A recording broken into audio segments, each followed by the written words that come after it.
স্পটগুলি নির্দিষ্ট করে কি কি ব্যবস্থা নেওয়া যায়, পুলিশের পরামর্শ, বিআরটিএ এবং আমাদের যে সমস্ত লজিস্টিক ফোর্স আছে।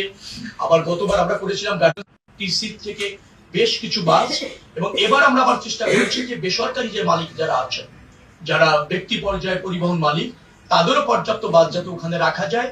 ওই একদিন দুই দিন এই উদ্বুদ্ধ পরিস্থিতি যাতে ফেস করা যায় তার জন্য বাসের সংখ্যা বাড়ানো, সড়কের শৃঙ্খলা, এবং এবার যেটা আমরা করেছি, গতবার মনে হয় 24টি মোবাইল কোর্ট কাজ করেছিল, এবার আমরা মনে করছি যে 50 জন আমরা রিকোয়েস্ট দিয়েছি। আর আমাদের আছে কয়জন? 10 জন, 19 জন আছে, আর 50, মানে 69টি মোবাইল কোর্ট যাতে পরিচালনা করা যায়।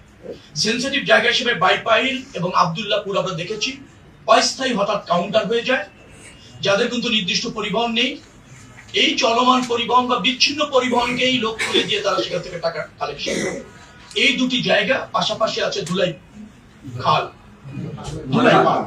ধুলাই পাড়ের জায়গাটাও আমরা এই নজরদারিতে নিয়েছি। সেখানে আপনার মোবাইল কোর্ট একেবারে স্থায়ীভাবে থাকবে, নিয়মিতভাবে থাকবে, পুলিশেরও বিশেষ নজরদারি থাকবে।